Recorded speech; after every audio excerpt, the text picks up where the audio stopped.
Fala, meus amigos, beleza? Bora gravar aqui mais um vídeo, falar um pouquinho da Vale, que anunciou ontem seus resultados aí do primeiro trimestre e segundo o mercado, né, veio abaixo daquilo que o mercado esperava e pelo que o mercado esperava foi um resultado que decepcionou, né? Estou aqui com a matéria da Infomoney. A Vale lucrou 1,8 bilhões de forma líquida no primeiro trimestre de 2023, informou a companhia nesta quarta-feira, dia 26, uma queda de 58,8% na base de comparação com o primeiro trimestre de 2022. O consenso Refinitiv projetava um lucro de 2,4 bilhões, né? Então veio abaixo do que o mercado esperava aí. No lado do faturamento, a Vale teve uma receita líquida de 8,4 bilhões de dólares, queda anual de 22% e abaixo dos 9,2 bilhões de dólares projetados.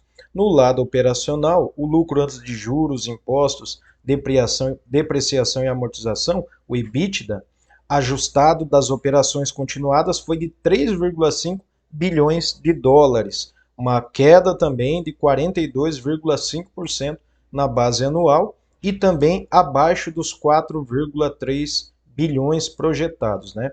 A mineradora explica a queda do EBITDA em função dos menores preços realizados de finos de minério de ferro e pelotas, menores vendas de finos de minério de ferro e maiores custos. As reações iniciais do mercado ao resultado da Vale foram negativas. Às 7h59, horário de Brasília, a American Depositary Receipt, recibo de ações, negociações dos Estados Unidos da América, Vale, negociadas na Bolsa de Nova York, caiu 1,87% e a 13,63 dólares após chegar a cair quase 3% logo após a divulgação do balanço, né?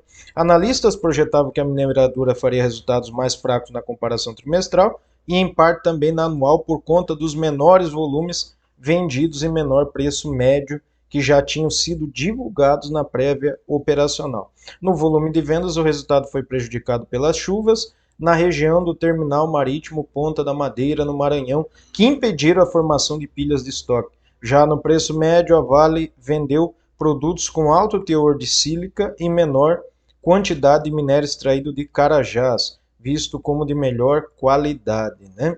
As despesas relacionadas a Brumadinho, descaracterização de barragens, somaram 111 milhões, uma redução de 30,6% frente à mesma etapa de 2022, e as despesas operacionais totais, por sua vez, atingiram o montante de 600 milhões no primeiro trimestre, 600 milhões de dólares, tá?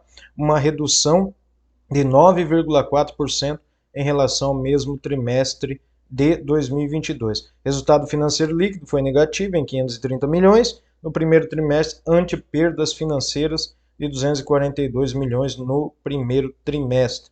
Isso aqui é importantíssimo agora. O fluxo de caixa livre, né, das operações foi de 2,3 bilhões, representando uma conversão de EBITDA em caixa de 62% versus 19% no primeiro trimestre de 2022, explicada principalmente pela forte arrecadação de caixa referente às vendas do quarto trimestre e impostos pagos sazonalmente maiores no primeiro trimestre de 2022. A Vale investiu aí outras pequenas informações aqui, mas o que importa para nós aqui e o que dá para nós tirarmos de lição desse resultado da Vale, né? Empresas cíclicas têm que saber o momento da entrada. Claro que isso é impossível de prever. É impossível. Se fosse possível prever um momento de entrada numa empresa, os bilionários da bolsa não seriam bilionários, eles seriam trilhardários. Eles teriam aí muito mais, né, trilionários. Eles teriam muito mais do que tem. Só que assim, esse pessoal mais vivido no mercado, eles sabem que nas empresas que são cíclicas, como é o caso da Vale, você não pode entrar em qualquer momento nessa empresa.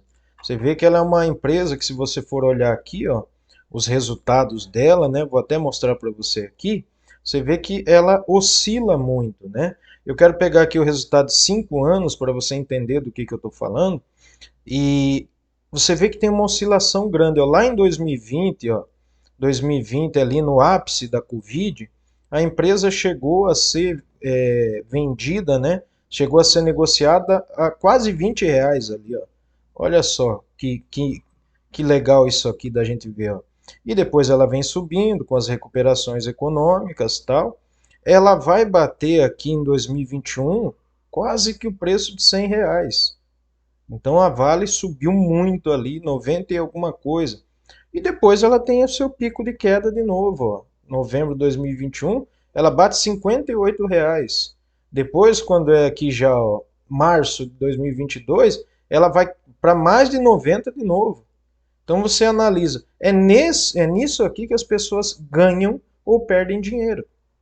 Quer dizer, se você for olhar o gráfico, claro que esse gráfico aqui, ele traz uma ideia, né? Aqui a gente pode fazer um breve estudo a respeito dele. Mas ele não quer dizer que, ó, nós estamos chegando perto das mínimas aí dos últimos 2, 3 anos aí, 2 anos, né? Estamos chegando perto das mínimas. Então ela está ali sendo negociada na casa dos R$ 70. O mercado já vinha precificando a queda, né? Quando saíram ali os resultados, os resultados, os primeiros resultados, as prévias, né? Já via que o volume de vendas tinha diminuído e outras situações que tinham feito aí, né? O preço do minério de ferro deu uma caída também. E aí o mercado ele já vinha precificando, né? Então hoje aqui ele seria mais ou menos o que aconteceu aqui em 2021, né? O mercado precificou lá para baixo a mineradora, né? Então, quem está no mercado não tem bobo, né? Quem tá quem assim podemos dizer, no mercado, principalmente quem já tem anos, mais de 10, 15, 20 anos de mercado, eles já viram esses ciclos acontecerem muitas vezes, né? Então, a Vale é uma empresa cíclica e, como eu falei para você, o cuidado que nós temos que ter para quem pensa em comprar o papel, não é recomendação de compra nem de venda, é para você não entrar nos picos históricos, né? Então, se você entra aqui um papel a R$ 92, alguém que comprou aqui ó, 93, R$ 94, essa pessoa ela está amargando uma queda se ela não vendeu, né? Porque ele vem e volta, tudo bem, o cara pode ter feito preço médio nessa queda, pode acontecer, mas tem que tomar cuidado para não comprar aqui.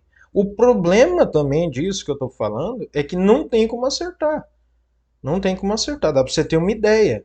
Por exemplo, se você for pegar o pico histórico da Vale, se nós pegarmos aqui os 10 anos, né, ali por meados de 2020 e 23, aqui, 21, aliás, ela estava nesse preço aí que eu falei para você, né, de R$ 100, ela chegou a bater mais de 100.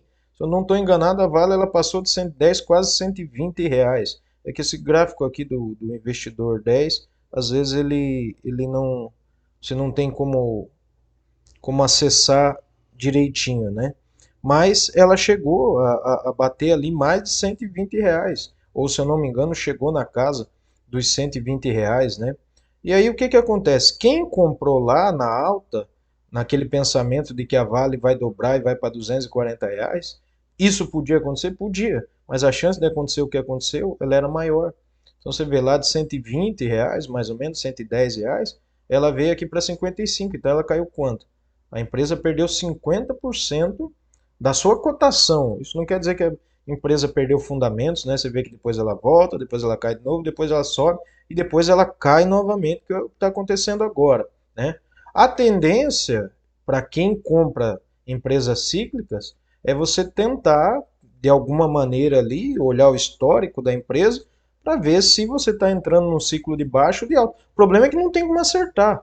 A Vale hoje está 70, alguém que fala assim, ah não, eu vou pegar na baixa. Ela pode cair para 50, ela pode cair para 40, para 45, ou pode ser o contrário, ela pode voltar lá para os 120, vindo um ou dois balanços melhores aí, o minério de ferro disparando por algum motivo, simplesmente ela vai subir de novo. Então é imprevisível, né? Então quem investe nessas empresas de commodities deve tomar cuidado com os ciclos do mercado. A longo prazo é possível que você vença, né, o mercado a longo prazo, a custo de fazer muito preço médio, pode ser que você consiga se recuperar. Mas o melhor é, se for entrar numa ação como essa, se for entrar numa empresa como essa, tem que tentar buscar e começar a comprar nos ciclos de baixa, né? Que é aquele momento que o mercado precifica para baixo.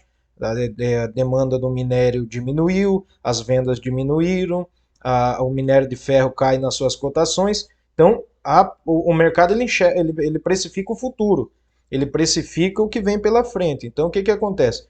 Simplesmente no balanço, nós vimos o que? O mercado já tinha precificado a queda da Vale. Então é importante nós analisarmos o gráfico aí, né? Analisarmos esse tipo de situação para não entrar numa empresa cíclica, como é o caso da Vale, e arriscar de perder dinheiro aí pelo menos no curto prazo, né? Se você investe para longo prazo, a tendência é de recuperação. Mas entre você precisar correr para se recuperar, mesmo a empresa sendo boa, e você correr ali para simplesmente comprar nas baixas, né, para depois você ter o lucro, ter a rentabilidade da ação, da cotação, se vier a acontecer, nada é garantia na renda variável, né? E também ali você ter acesso ao pagamento de dividendos. O bom é que você compre o mais barato possível, né? Então, Vale, uma empresa boa, mas que é cíclica e que nesse momento ela tomou essa invertida e veio com os resultados abaixo do que o mercado esperava, né? Ela está com uma cotação de R$ 71,22, uma queda anual de 6,45%, né? Ela estava subindo, subindo, subindo, agora ela começou a descer. Então eles medem os últimos 12 meses, está com uma queda de 6,45%, um PL baixo, bem descontado, né? Se você for olhar por esse indicador, de 3,92, que seria equivalente ao seu investimento voltar de volta, retornar para você em 4 anos, né?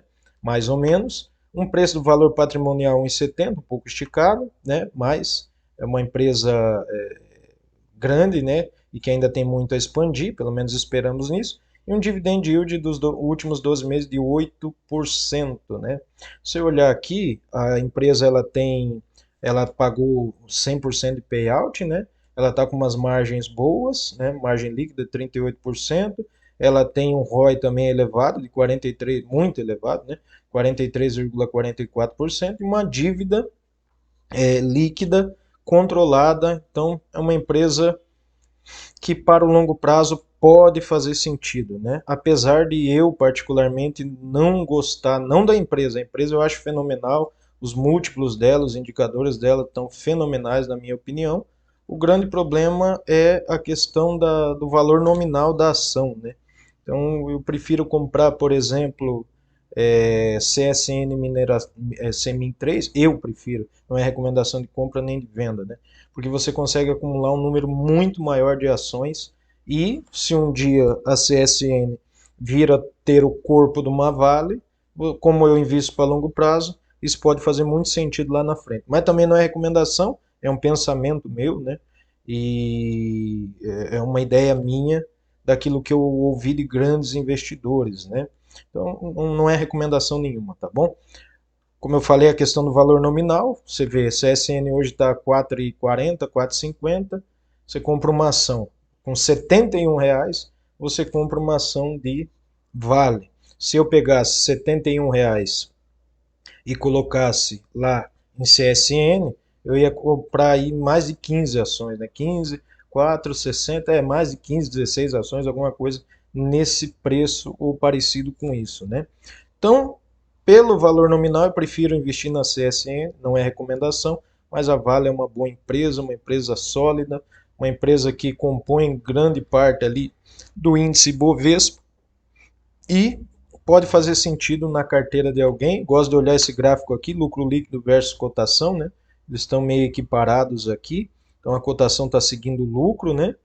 A gente olha aí que a empresa ela é cíclica, tem que buscar saber a hora de entrar para não tomar nenhuma fumada depois, né? Para não levar ferro. Então você não entra na Vale de qualquer jeito, que senão você leva ferro, né? Lógico, é um trocadilho, uma brincadeira, mas pode acontecer. Às vezes a pessoa vai sem entendimento, sem conhecer, sem ter lido o mínimo a respeito, entra na ação e ali pode se desesperar. O pior não é nada. O pior é quem compra 90, aí ela cai, perde 40, 50%, o cara desespera e vende aqui. Esse que é o pior. Se você comprar 90 e segurar o papel para ver se um dia ele volta, se fizer sentido para você, tudo bem. Agora tem cara que ele efetua o prejuízo e aí é mais problemático ainda. Daí já não é um problema do cara ter errado, aí já é o problema do psicológico da pessoa estar lutando contra ela. Então tem muito fator psicológico também, né? Então fica aí, cotação da Vale. Mesmo assim, o mercado precificou para cima hoje. Ela teve uma alta de 1,84%. Então, possa ser que o mercado já esteja olhando aí algum horizonte, né, de melhora nos resultados, tá bom?